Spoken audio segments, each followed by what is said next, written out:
Hello everyone. तो चलो इस लेक्चर में हम बात कर लेते हैं about temperature dependence of resistivity. यानी कि जो आपकी रेसिस्टिविटी होती है दैट मीन्स आपका जो रो होता है वो किस तरह से टेम्परेचर के ऊपर डिपेंड करता है। यानी कि टेम्परेचर इंक्रीज करने से या डिक्रीज करने से रेसिस्टिविटी की वैल्यू क्या होती है। So resistivity of a material that is rho is dependent on the temperature. यानी कि टेम्परेचर के ऊपर श्योरली वो डिपेंड तो करता है, बट एक्चुअल में क्या होता है जो डिफरेंट आपके मटीरियल्स होते हैं जैसे कंडक्टर हो गया, सेमीकंडक्टर हो गया, उनके लिए टेम्परेचर के साथ उसकी वेरिएशन अलग अलग होती है। हम ऐसे नहीं कह सकते, कोई एक जनरलाइजेशन हम नहीं कर सकते कि रेसिस्टिविटी हमेशा टेम्परेचर के साथ बढ़ेगी या घटेगी। ओके, हम जनरलाइजेशन नहीं कर सकते क्योंकि ये जो रिलेशन है dependence of resistivity on the जो टेम्परेचर है वो किस पे डिपेंड करता है कि आपने मटेरियल कौन सा चूज करा है, क्योंकि सभी के लिए अलग अलग रिलेशन होता है रेसिस्टिविटी एंड टेम्परेचर के लिए। The resistivity of a metallic conductor, सबसे पहले हम बात करेंगे अबाउट द मेटालिक कंडक्टर, यानी कि मेटल्स के बारे में बात करेंगे जो कंडक्टर्स होते हैं। So now the resistivity of a metallic conductor for a limited range of temperature is given by। अब देखो हमने यहाँ पे क्या करा कि हमने metallic conductor ले लिया और उसकी resistivity की वैल्यू हम निकाल रहे हैं जिसका एक फॉर्मूला होता है। अब ये जो फॉर्मूला मैं अभी लिखने जा रही हूँ वो किसके लिए होगा, only for the limited range of temperature, यानी कि बहुत लार्ज टेम्परेचर गैप के लिए नहीं। ये होता है कि थोड़ा सा जो टेम्परेचर रेंज है आपकी, जैसे आप कुछ 50 डिग्री में चले गए, ठीक है, आप लिमिटेड रेंज ऑफ टेम्परेचर के लिए ये वाला फॉर्मूला आपका लागू होगा। ऐसे नहीं होगा कि एक टेम्परेचर बहुत नीचे एक टेम्परेचर बहुत ज़्यादा हाई है तो उसके बीच में रेसिस्टिविटी और टेम्परेचर का जो डिपेंडेंस है वो हम नहीं देखते। ये वाला जो फॉर्मूला है ये ओनली शॉर्ट रेंज के लिए है, लिमिटेड रेंज ऑफ टेम्परेचर के लिए है। तो फॉर्मूला आपका क्या होता है, जो रेसिस्टिविटी है, resistivity T is equal to, यानी कि resistivity at any temperature T is equal to resistivity nought हो जाएगा और उसके बाद हो जाएगा 1 प्लस अल्फा और यहाँ पर T माइनस टी नॉट हो जाएगा, T माइनस टी नॉट हो जाएगा इस तरह से। तो यानी कि ये आपके पास फॉर्मूला आ चुका है रेसिस्टिविटी का, resistivity at any temperature T, और ये फॉर्मूला ओनली किसके लिए होल्ड करता है, ओनली फॉर द कंडक्टर्स के लिए ही ये फॉर्मूला रहता है। Now resistivity this is your rho nought P, rho है ये आपके, रो जो T है उसका मतलब क्या हो गया, रेसिस्टिविटी एट टेम्परेचर T, यानी कि resistivity of this metallic conductor at any temperature T। That means कोई भी टेम्परेचर T ले लो उस पर रेसिस्टिविटी कितनी होगी ना, रो जो नॉट होगा उसकी वो क्या होता है, resistivity at a reference temperature T not. यानी कि हमने क्या किया, सपोज हमने ना T नॉट आपका क्या ले लिया, रेफरेंस टेम्परेचर ले लिया।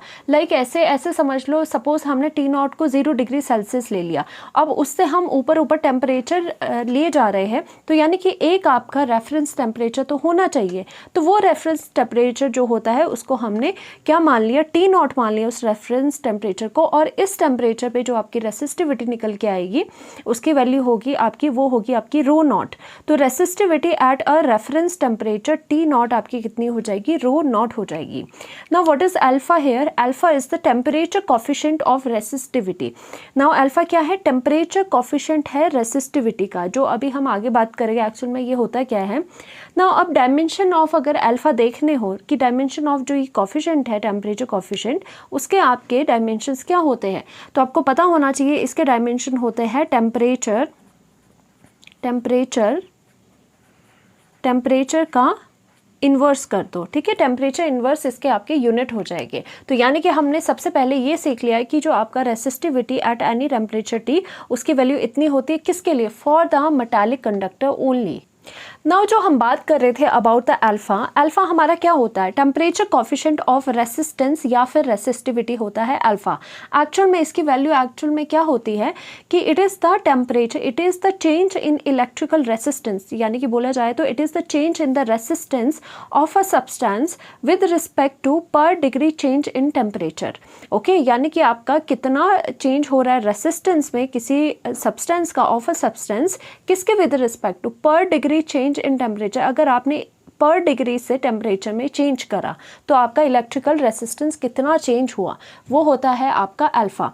और इसके लिए अल्फा की अगर वैल्यूज आप चार्ट में देखोगे तो आपको क्या देखने को मिलेगा कि जो ये अल्फा की वैल्यू होती है फॉर मेटल्स जो अल्फ़ा की वैल्यू रहती है वो हमेशा क्या रहती है, वो हमेशा आपकी पॉजिटिव रहती है। ओके, वो रहती है आपकी पॉजिटिव। एंड आपका जो सेमीकंडक्टर्स होता है, फॉर हम लिखेंगे यहाँ पर फॉर सेमीकंडक्टर्स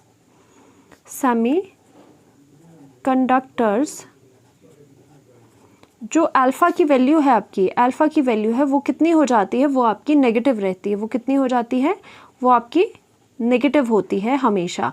यानी कि अल्फ़ा की value for the metals is positive and alpha की value for the conductors are क्या रहेगी, वो नेगेटिव रहेगी। नाउ फॉर मेटल कंडक्टर्स, अब आते हैं हम एक एक करके, पहले कंडक्टर को डिस्कस करेंगे, फिर हम सेमीकंडक्टर को डिस्कस करेंगे कि एक्चुअल में टेम्परेचर डिपेंडेंस कैसे होती है रेसिस्टिविटी। फॉर मेटल जो कंडक्टर्स होते हैं, resistivity increases with increase in temperature. यानी कि क्या होगा मेटल के केस में, जैसे ही आप टेम्परेचर बढ़ाओगे रेसिस्टिविटी आपकी ज़्यादा होती है। तो यानी कि जो पहले इक्वेशन आपने देखी थी रो टी वाली, जो सबसे पहले हमने इक्वेशन बनाई थी, अगर उसका ग्राफ हम ड्रॉ करें किस किस के बीच में, अगर हम रेसिस्टिविटी और टेम्परेचर के बीच में फॉर मेटल अगर ग्राफ ड्रॉ करने लगे, तो आप ये देखोगे यहाँ पर अगर आपका 0 है तो आप क्या देखोगे, यहाँ पर इसकी वैल्यू इस तरह से बढ़ती जाती है। यानी कि जैसे जैसे टेम्परेचर बढ़ रहा है वैसे वैसे आपकी रेसिस्टिविटी भी बढ़ती ही चले जा रही है। और यहाँ पर देख सकते हो एट ओ, यानी कि 0 जब टेम्परेचर था तो जो डिवाइस है आपका, जो आपका कंडक्टर है, उसकी कुछ रेसिस्टिविटी पहले से थी। अब वो क्या कर रही है, टेम्परेचर के साथ साथ वो चीज़ इंक्रीज़ कर रही है। वो भी आपको आगे बताएगी कि थ्योरेटिकली ऐसा क्यों होता है, वो भी अलग से डिस्कस करेंगे। अभी आप इसके सिर्फ और सिर्फ क्या देख लो, रेसिस्टिविटी वर्सेस यहाँ पर टेम्परेचर देख लो। नाउ और जो आपके अलॉयस होते हैं, अब हम ना अलॉय की बात करते हैं। अलॉय के केस में यहाँ रेसिस्टिविटी वर्सेस अगर टेम्परेचर देखेंगे, अलॉय जैसे कौन से हुए, जैसे निक्रोम आपका अलॉय हो गया। अब निक्रोम जो होता है वो एक्चुअल में क्या होता है, for alloys like nichrome, nichrome क्या होगा, अलॉय ऑफ Ni है तो निकल हो गया, CH है तो क्रोमियम हो जाएगा ये। ओके, तो निक्रोम में निकल, क्रोमियम एंड आयरन का ये अलॉय रहता है that exhibit a very weak dependence of resistivity with temperature. अब आपको ये पता होना चाहिए, यहाँ पर अगर प्योर मेटल्स है उनकी डिपेंडेंस तो अच्छी खासी रहती है, टेम्परेचर इंक्रीज करने से रेसिस्टिविटी काफ़ी ज़्यादा बढ़ती है, जैसे कि आपको यहाँ दिखाई दे रहा है। But in the case of alloys like example nichrome और भी कोई हो सकता है, इसके केस में क्या होगा, इसकी इतनी डिपेंडेंस नहीं होती, यानी कि थोड़ी बहुत डिपेंडेंस तो होती है। टेम्परेचर इंक्रीज करने से रेसिस्टिविटी श्योरली इंक्रीज करती है, बट यहाँ पे वो जो इंक्रीज होगा वो उतना ज़्यादा नहीं होता। वो कैसे होता है, वो बहुत ही कम इंक्रीज होता है। जैसे कि अगर आप ये ड्रॉ कर रहे हो तो मैं यहाँ से इसको ड्रॉ करूँगी और इस तरह से आपका ये लाइन आएगी। अब यहाँ और यहाँ में क्या फ़र्क है, यहाँ पे जैसे टेम्परेचर आप इंक्रीज कर रहे हो तो रेसिस्टिविटी हल्की हल्की हल्की हल्की ऊपर को बढ़ रही है, यानी कि बहुत कम चेंज आ रहा है, बहुत कम इंक्रीज आ रहा है इसमें। यहाँ पे अब्रप्ट इंक्रीज आ रहा है, ज़्यादा जल्दी इंक्रीज आ रहा है। ओके, तो इसका मतलब आपने क्या देखा, अलॉय के केस में आपने ये देखा जो अलॉयज होते हैं उसका टेम्परेचर जो होता है, टेम्परेचर चेंज करने से रेसिस्टिविटी बढ़ती तो है पर रेसिस्टिविटी कम बढ़ती है। तो यानी कि वीक डिपेंडेंस है resistivity with temperature in the case of your alloys. Thus they are widely used because for these, देखो अब क्या हो जाएगा कि ये जो अलॉयस होते हैं ये इलेक्ट्रिकल अप्लायंसेस में, वायरिंग में बहुत ज़्यादा यूज़ होते हैं। इलेक्ट्रिकल अप्लायंसेस में ऐसा क्यों होता है, क्योंकि ये टेम्परेचर के साथ इनकी रेसिस्टिविटी उतनी तेज़ी से नहीं बढ़ती है। ओके, बढ़ेगी बट उतनी तेज़ी से नहीं बढ़ेगी। Thus these are widely used because for these resistivity value would change very little with temperature. तो हमें इसका फ़ायदा है, हमें रेसिस्टिविटी आराम से बढ़ रही है, टेम्परेचर चाहे अब हीटिंग भी हो रही है अगर किसी में, तो रेसिस्टिविटी ऐसे नहीं है कि बहुत ही बढ़ रही है, वो आराम से बढ़ रही है। तो अलॉयस का आपका इलेक्ट्रिकल अप्लायंसेस में ये यूज़ होता है। नाउ सेमीकंडक्टर्स के केस में हम देख लेते हैं, वेरी इंपॉर्टेंट। अब इसमें इंपॉर्टेंट क्या होते हैं, मेटल्स और सेमीकंडक्टर्स का रिलेशन बहुत इंपॉर्टेंट होता है with the temperature. For semiconductor the resistivity decreases with increasing temperature. इसमें क्या है, सेमीकंडक्टर के केस में जो आपकी रेसिस्टिविटी जो रो होगी वो डिक्रीज करती है विद इंक्रीज इन टेम्परेचर, यानी कि for semiconductor resistivity decreases with increase in temperature, यानी कि अगर आप टेम्परेचर को इंक्रीज करोगे रेसिस्टिविटी आपकी क्या हो जाएगी, डिक्रीज हो जाएगी। तो इसी को देखते हुए अगर आप यहाँ पर रो वर्सेस टी अगर ग्राफ बनाओ, रो वर्सेस टी अगर आप ग्राफ बनाओ तो क्या हो जाएगा, यहाँ पे ये टेम्परेचर जैसे इंक्रीज़ करेगा यहाँ पर ये डिक्रीज़ होना शुरू हो जाएगी। देखो अब कितना फ़र्क पड़ रहा है मेटल्स यानी कि कंडक्टर के केस में एंड सेमीकंडक्टर के केस में, यहाँ पे इंक्रीज़ कर रही है और यहाँ पे क्या कर रही है, उल्टा डिक्रीज़ कर रही है। अब ये ऐसा क्यों होता है इसी को समझते हैं अब हम from the theory, very very important thing. Okay, तो इसको समझने के लिए हम एक फॉर्मूला देखते हैं। आपको अगर पहले वाले लेक्चर आपने देखे होंगे तो आपको अच्छे से समझ आएगा कि जो आपकी रेसिस्टिविटी होती है, पहली बात रेसिस्टिविटी क्या होती है, इन्वर्स ऑफ द कंडक्टिविटी, यानी कि कंडक्टिविटी की उल्टी होती है। और जो ये रेसिस्टिविटी की वैल्यू है एक्चुअल में, वो एक्चुअल में क्या होती है, मास अपॉन, जो आपने पहले भी रिलेशन डिराइव करा है इससे पहले लेक्चर्स में, mass upon number n e square और टॉ। अब यहाँ पर n क्या हो जाएगा, देखो ये आपने रिलेशन पहले भी डिराइव कर चुके हो, resistivity is equal to m upon n e square और टॉ। और इसमें n क्या होता है, याद करो n क्या था, number of free electrons, number of free electrons पर यूनिट वॉल्यूम, क्या होता था, पर यूनिट वॉल्यूम। ओके, पर यूनिट वॉल्यूम में आपके कितने फ्री इलेक्ट्रॉन्स है वो होता था n। और आपका टॉ जो ये होता था, टॉ क्या होता था, ये है आपका रिलैक्सेशन टाइम ये होता था, रिलैक्सेशन टाइम होता था आपका टॉ। तो यानी कि n की वैल्यू, यानी कि n होगा number of free electron per unit volume और टॉ आपका क्या हो जाएगा, रिलैक्सेशन टाइम हो जाएगा ना। अब यहाँ पर देखो जो आपकी रेसिस्टिविटी है बच्चों, वो क्या होगी, वो किस पे डिपेंड कर रही है। अब देखो मास तो आपका कांस्टेंट रहेगा, जो ई पे यानी कि एक सिंगल इलेक्ट्रॉन पे जो चार्ज होता है वो भी आपका क्या रहता है, वो भी कांस्टेंट रहता है। तो यानी कि जो रो यानी कि रेसिस्टिविटी है वो किस किस पे डिपेंड कर रही होगी, number of free electron per unit volume पे डिपेंड कर रही होगी, और दूसरा क्या, रिलैक्सेशन टाइम पे डिपेंड कर रही होगी। अब यहाँ हमने यही लिखा है, resistivity depend inversely both on the number of electrons पर यूनिट वॉल्यूम, यानी कि n पे डिपेंड करेगी, और टॉ पे डिपेंड करती है। टॉ क्या होता है आपका, रिलैक्सेशन टाइम होता है। अब ये टॉ आपका क्या हो जाएगा, देखो टॉ को रिलैक्सेशन टाइम तो बोलते हैं, एक्चुअल में ये होता क्या, ये एवरेज टाइम होता है बिटवीन सक्सेसिव कोलिजन। यानी कि अगर जो इलेक्ट्रॉन्स है यहाँ पे जा रहा है, पहले इलेक्ट्रॉन यहाँ था, अब उसके बाद उसको कोई इलेक्ट्रॉन मिल गया दूसरा, उसने यहाँ से कोलाइड कर दिया और फिर यहाँ से कोलाइड कर दिया, इधर को आया, कोलिजन्स हो गए। तो फर्स्ट कोलिजन आपका यहाँ हो रहा है, फिर सेकंड कोलिजन आपका यहाँ होगा। तो यहाँ से लेके अब तो आपको क्या देखना है, यहाँ से लेके यहाँ तक आने में इसको कितना रिलैक्सेशन टाइम मिल रहा है, वो आपका टॉ होता है। यानी कि यहाँ आपने कोलिजन करवा दिया इसका, तो उसके बाद कितना टाइम वो आराम से रिलैक्स होकर ट्रैवल करा, कितना टाइम वो रिलैक्स होकर ट्रैवल करा, वो होता है आपका टॉ, यानी कि रिलैक्सेशन टाइम।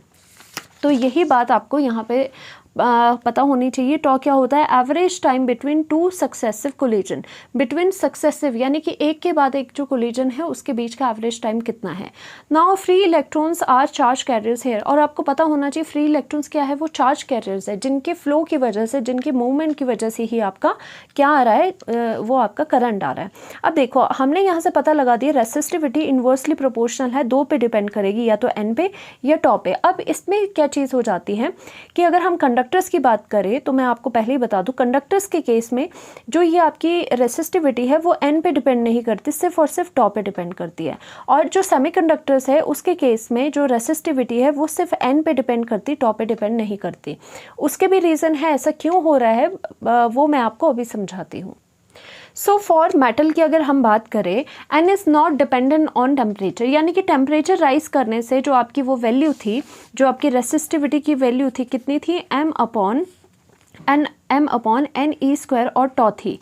तो यहाँ पर हमने देखा, अगर कंडक्टर की बात कर रहे हैं, कंडक्टर यानी कि मेटल्स की बात अगर आप कर रहे हो, तो आपने देखा कि n और टॉ में से n पे ये जो रेसिस्टिविटी वो n पे डिपेंड अभी नहीं करेगी। जब आप टेम्परेचर को इंक्रीज करोगे तो n पे नंबर ऑफ फ्री इलेक्ट्रॉन्स पे कुछ खास फर्क नहीं पड़ेगा, वो इंक्रीज नहीं होगे। इनफैक्ट क्या हो जाएगा, रिलैक्सेशन टाइम आपका चेंज हो जाएगा। कैसे, अब देखो एक आपका कंडक्टर है, यहाँ पर आपको पता है कंडक्टर में ऑलरेडी क्या होते हैं, फ्री इलेक्ट्रॉन्स ऑलरेडी प्रेजेंट होते हैं यहाँ पर। Okay, free electron already present होते हैं। अब इसकी वजह से क्या हुआ कि अगर आपने टेम्परेचर को इंक्रीज कर दिया तो फर्दर आपके जो नंबर ऑफ फ्री इलेक्ट्रॉन्स है पर यूनिट वॉल्यूम वो अब इंक्रीज नहीं हो गए। क्यों? क्योंकि जितने इसमें फ्री इलेक्ट्रॉन्स थे उतने क्या हो गए, उतने पहले से, जितने इसमें कंडक्टर में फ्री इलेक्ट्रॉन्स होते हैं उतने पहले से ही प्रेजेंट है। अब यानी कि एक पर्टिकुलर अगर देखो, अगर तो टेम्परेचर बहुत आप ज़्यादा कर रहे हो, एक्सट्रीम में ले जा रहे हो, फिर तो हर चीज़ पॉसिबल हो सकती है। बट एक अप्रिशिएबल जो टेम्परेचर है आपका, उस पर अगर आप थोड़ा सा टेम्परेचर बढ़ा रहे हो या फिर किसी रेंज में, शॉर्ट रेंज में अगर आप टेम्परेचर को बढ़ा रहे हो, तो क्या होता है, इसमें नंबर ऑफ इलेक्ट्रॉन्स उतने बढ़ेंगे नहीं, उतने ज़्यादा तेज़ी से बढ़ेंगे नहीं। यानी कि अगर देखा जाए तो ये नंबर ऑफ जो फ्री इलेक्ट्रॉन्स है ये ऑलमोस्ट क्या हो जाता है, टेम्परेचर इंक्रीज़ करने से ऑलमोस्ट इस पर कोई चेंज नहीं आता। बट जो ये टॉ है यानी कि रिलैक्सेशन टाइम, इसमें बहुत चेंज आता है। क्यों? क्योंकि अगर सपोज यहाँ एक कोलिजन किया, यहाँ पर दूसरा कोलिजन उसने किया, अब क्या होगा, क्योंकि टेम्परेचर अगर आप बढ़ा रहे हो तो आपको पता है नेचुरली इलेक्ट्रॉन क्या गेन करेगा, काइनेटिक एनर्जी को गेन करेगा और बहुत जल्दी भागना शुरू कर देगा। तो ये बड़ी ही स्पीड में यहाँ से इधर जाएगा, जल्दी कोलिजन करेगा, फिर दूसरा करेगा, फिर तीसरा कोलिजन करेगा, फिर फोर्थ कोलिजन करेगा। तो यानी कि जो फर्स्ट कोलिजन और ये दो जो सक्सेसिव कोलिजन हैं उनके बीच का जो आपका टाइम है वो क्या हो गया, वो कम हो गया। क्यों? बिकॉज इलेक्ट्रॉन की स्पीड बढ़ गई और वो जल्दी कोलिजन करने लग गए। तो यानी कि जल्दी अगर कोलिजन करेंगे तो दो जो कोलिजन है उनके बीच का जो टाइम रहेगा वो आपका कम हो जाएगा। टाइम जो है, रिलैक्सेशन टाइम जो उसको मिल रहा था वो अब कम हो जाएगा, क्योंकि इलेक्ट्रॉन्स क्या है, इलेक्ट्रॉन स्पीड अप हो गए और इलेक्ट्रॉन्स की स्पीड बढ़ चुकी है। सो नाउ हम बोल सकते हैं जैसे ही टेम्परेचर इंक्रीज़ करेगा for the conductors only, temperature increase करेगा, हमारा ज़्यादा फ़र्क किस पे पड़ेगा, ज़्यादा फ़र्क पड़ेगा रिलैक्सेशन टाइम में। हम बोलेंगे रिलैक्सेशन टाइम जो है वो आपका क्या होने लग जाएगा, वो आपका डिक्रीज़ हो जाएगा। इसकी वजह से देखो, रिलैक्सेशन टाइम अगर आपका डिक्रीज़ हुआ तो आपकी रेसिस्टिविटी इंक्रीज़ हो जाएगी। सो आपकी जो रेसिस्टिविटी है वो आपकी इंक्रीज़ हो जाएगी। ये क्यों है, ये आप यहाँ से समझ लो। टेम्परेचर इंक्रीज़ किया, वो इलेक्ट्रॉन जल्दी भागे और रिलैक्सेशन टाइम जो है वो कम हो गया। रिलैक्सेशन टाइम कम हुआ तो रेसिस्टिविटी आपकी ज़्यादा होगी। तो आपने ये देखा, कंक्लूजन ये निकाला किसके केस में, कंडक्टर के केस में, कि अगर आपका टेम्परेचर इंक्रीज़ करता है तो श्योरली क्या होती है, आपकी रेसिस्टिविटी श्योरली आपकी इंक्रीज़ करती है। ये रिलेशन है इन द केस ऑफ आपका conductors.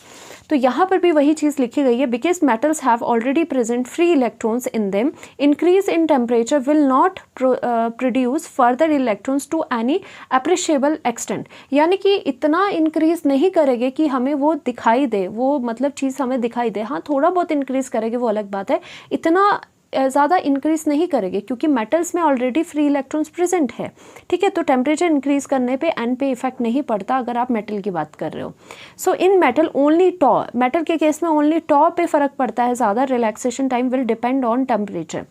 As temperature increases average speed of electrons increases, वो इंक्रीज कर जाएगी, which lead to frequent collision. इसकी वजह से बहुत फ्रिक्वेंट कोलिजन होने लगे, जल्दी कोलिजन्स होने लगेंगे, जिसकी वजह से hence decrease in relaxation time, और इसकी वजह से रिलैक्सेशन जो टाइम है वो आपका डिक्रीज होगा। सिंस अगर आपका रिलैक्सेशन टाइम डिक्रीजेस तो उसकी वजह से जो रो है यानी कि रेसिस्टिविटी है वो इंक्रीज करती है डेफिनेटली। सो आपने क्या देखा, for metals as temperature increases the resistivity also increases, यानी कि वो भी आपकी इंक्रीज करेगी। और रीज़न क्या है, क्योंकि रिलैक्सेशन टाइम उसका डिक्रीज कर रहा है। तो चलिए अब बात करते हैं for the semiconductors. As temperature increases and also increases. देखो अब क्या होगा यहाँ पर, जब हम सेमीकंडक्टर्स का केस कर रहे हैं, सेमीकंडक्टर्स अगर सपोज ये सेमीकंडक्टर है आपका, ये सेमीकंडक्टर है। सेमीकंडक्टर में आपको पता है चार्ज कैरियर्स क्या होते हैं, इलेक्ट्रॉन्स होते हैं और होल्स होते हैं जो कि पॉजिटिव होते हैं। होल पॉजिटिव होते हैं और इलेक्ट्रॉन नेगेटिव होते हैं। तो यानी कि इसमें होल भी है, इसमें इलेक्ट्रॉन भी है। पर अगर देखा जाए इलेक्ट्रॉन्स जो इस केस में होते हैं यानी कि एन अगर देखा जाए तो उतने ज़्यादा इलेक्ट्रॉन्स इसमें नहीं होते हैं। ठीक है, लिमिटेड ही इलेक्ट्रॉन होते हैं। अगर हम मेटल से कंपेयर करें तो उतने इलेक्ट्रॉन्स नहीं होते हैं इसमें, चार्ज कैरियर्स उतने ज़्यादा नहीं होते हैं।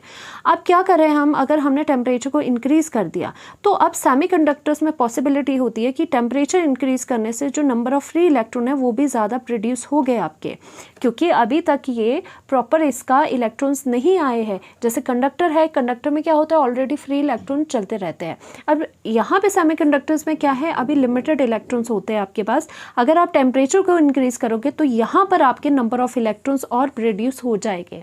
ओके, यहाँ पे पॉसिबिलिटी होती है नंबर ऑफ इलेक्ट्रॉन प्रोड्यूस हो जाएंगे यहाँ पे अगर आप टेम्परेचर को इंक्रीज करोगे, और कंडक्टर के केस में ऐसा नहीं होता।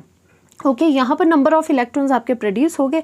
अब आप बोलोगे what about the relaxation time, क्योंकि रो जो है वो एन और टॉ पे डिपेंड करता है। अब हमने बता दिया सेमीकंडक्टर्स में एन आपका बढ़ेगा, सो व्हाट अबाउट टॉ, तो यहाँ पर आप बोलोगे टॉ भी आपका बढ़ेगा, रिलैक्सेशन टाइम टॉ आपका कम होगा। रिलैक्सेशन टाइम यहाँ पे कम क्यों सोच रहे हो आप, बिकॉज अगर आप टेम्परेचर बढ़ाओगे तो जो इलेक्ट्रॉन्स है वो तेज़ी से भागेंगे, तेज़ी से अगर वो भागेंगे तो उसकी वजह से क्या हो जाएगा कि रिलैक्सेशन टाइम जो है आपका वो डिक्रीज़ होगा, जैसे कि आपने ऊपर भी पढ़ा था, क्योंकि जो सक्सेसिव कोलिजन है वो बहुत ही ज़्यादा जल्दी होना शुरू हो जाएगी, बहुत जल्दी रैंडमली वो आपस में टकराएंगे।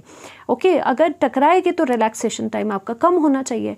बट हम क्या बात करते हैं कि जो rho is equal to M N E square और जो टॉ है, तो इसमें जो सेमीकंडक्टर के केस में है वो चीज़ें जो आपका टॉ है, टॉ पे चीज़ें ज़्यादा उतनी डिपेंड नहीं करती, आपको देखना है सिर्फ और सिर्फ एन। अब ऐसे क्यों देखना है, क्योंकि आप देखते हो कि जो रिलैक्सेशन में जो डिक्रीज़ आया है, रिलैक्सेशन टाइम में जो डिक्रीज़ आया है वो उतना ज़्यादा डिक्रीज़ नहीं है, वो स्मॉल डिक्रीज़ है। ठीक है, स्मॉल डिक्रीज़ है in comparison to the N, यानी कि एन काफ़ी ज़्यादा इंक्रीज़ हो जाते हैं, तो हम ये जो टॉ में थोड़ा डिक्रीज़ आया है उसको हम नहीं लेते।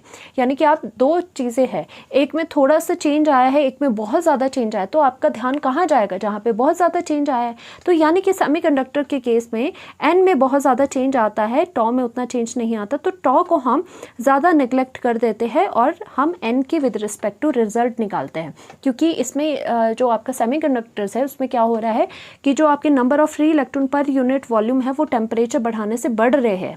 ओके, और इस वजह से अगर एन आपका बढ़ रहा है तो एन अगर आपका बढ़ेगा तो आपकी रेसिस्टिविटी क्या हो जाएगी, रेसिस्टिविटी आपकी कम हो जाएगी। तो यानी कि आपने क्या देखा, टेम्परेचर इंक्रीज करने से सेमीकंडक्टर की रेसिस्टिविटी डिक्रीज करती है। और रीज़न क्या है, रीज़न ये है कि इसमें number of electron per unit volume keeps on increasing. तो आप यहाँ पर वही देखोगे कि as temperature increases n also increases, this increase in n is more than the decrease in tau, यानी कि जो डिक्रीज इन टॉ आ रहा है उससे भी ज़्यादा इंक्रीज इसमें देखा जा रहा है। This increase in n is more then the decrease in tau. So for these temperature increase and value significantly only, यानी कि n जो increase है वो हमारा थोड़ा significant है, यानी काफ़ी ज़्यादा है, यानी कि हमें वो दिखाई दे रहा है कि n बहुत ज़्यादा increase हो रहा है। तो जो आपकी बहुत ज़्यादा चीज़ वेरी कर रही है तो हम ध्यान वहीं पे ले जाएंगे।